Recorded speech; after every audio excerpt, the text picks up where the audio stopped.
कहीं कहीं कथा के उत्सव में इतना ऊधम होता है, इतना आनंद होता है। अभी यहां कल हम लोगों ने देखा दत्त धाम में जब उत्सव हुआ था, भैया दही लो, दूध लो, हल्दी लो, कुमकुम लो, और फिर उसके बाद अचानक से सुगंधी आ रही है अंगूरों की, अंगूर का रस, थोड़ी देर बाद मौसमी का रस, थोड़ी देर बाद और क्या क्या था गुरुजी जाने शरबत। और सुनिए, केवल ये नहीं कि मैं छोटी मोटी चीज हूं, एक बार तो ऐसा मेरे ऊपर जल पड़ा, शुद्ध केसर कितना महंगा आता है, शुद्ध केसर का जल सब पर उड़ाया जा रहा है और ऐसा ही आनंद मनाया जा रहा है। अब इसके पीछे रीजन क्या है, इसके पीछे बात क्या है? तो ये दधिकाना हुआ क्यों? अब आपको 6 महीना पहले पता चल जाती है कि भाई हमारे पुत्र का ब्याह 6 महीना बाद इस डेट पर है, तो आप लोग उसकी पहले से तैयारी करते हुए चलते हो। लेकिन अचानक से पता चलेगी तो खैर मार पड़ेगी उस बालक में, अरे कल ब्याह कर रहा है तो।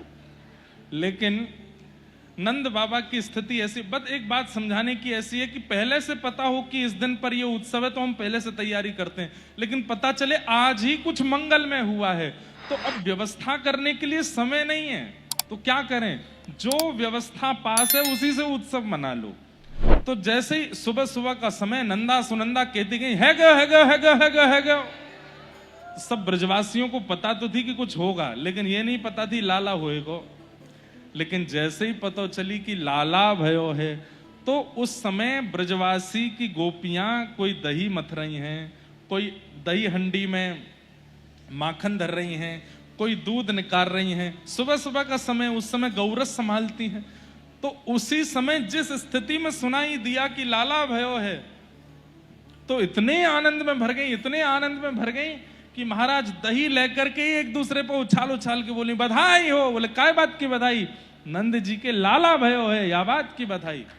तब पहले तो कोरो दही उड़ायो गयो, बाद में कही बोले भैया दही सब सफेद है गयो, आनंद नहीं आ रहा है। फिर वाक्य बाद में कुमकुम और हल्दी मिला करके, अक्षत दूब कुमकुम दधी हल्दी सब मिला करके एक दूसरे पर उछाल रहे हैं और प्रेम मगन होकर के हल्दी और दही की होली मनाते हुए ब्रजवासी गा रहे हैं, नंद घर आनंद भयो जय कन्हैया लाल की। तो इसलिए दधिकाना उत्सव होता है। हमारे राधा वल्लभी परंपरा में दधिकाना होता है राधाष्टमी के दिन। ऐसा दधिकाना होता है महाराज की राधा वल्लभ जी के मंदिर के आसपास की नालियों में, रोडों पर भी दही होता है। इतना दही उत्सव मनाया जाता है वृंदावन में। तो ये मूलतः ब्रजवासियों का उत्सव है। लेकिन अब हम कथा करने जाते हैं तो लगता है कि यहाँ के सब श्रोता भी 4 दिन में ब्रजवासी हो गए, तो फिर वहां पे भी उत्सव मनाते हैं, उनको ये आनंद कराते हैं। पर कई लोग बहुत शुभ चिंतक हैं ना संसार के, वो लोग प्रश्न उठाते हैं, क्यों? इसकी क्या आवश्यकता है? क्यों करते हैं? क्या जरूरत है? इतना दही किसी को बांट देते तो भला हो जाता है। जब ठाकुर जी के उत्सव होते हैं ना, तभी आता है इन लोगों के मन में कि ये तो वहां जाना चाहिए था, ये तो उनको। आप कभी देखने क्यों नहीं आते कि भाई अब यहाँ हमारे साईं के यहाँ सुबह 8-9 बजे से रसोई शुरू होती है, कोई आओ कोई पाओ, और रात्रि 2 बजे तक, साईं 3 बजे तक है, 24 घंटे चल रहा है, 24 घंटे प्रसाद पाओ। कोई करके दिखा दो। महाराज घर में 4 सदस्य मेहमान आ जाते हैं तो बहू के नाक मुंह मुड़ जाते हैं, बाहर से मंगा लो इनके लिए, मेरे में नहीं है ताकत बनाने की। हमारे दत्त धाम में महाराज जी के यहाँ पर अभी कथा में कितनी संख्या में, मतलब इतना बड़ा हॉल था, उसमें 4 पंगतें बैठती थी, एक के बाद एक, सबको बराबर सामान्य भोजन। 4 सब्जी अगर हमने पाई तो सबको 4 सब्जी है, सबके लिए दही है, सबके लिए लस्सी है, सब कुछ।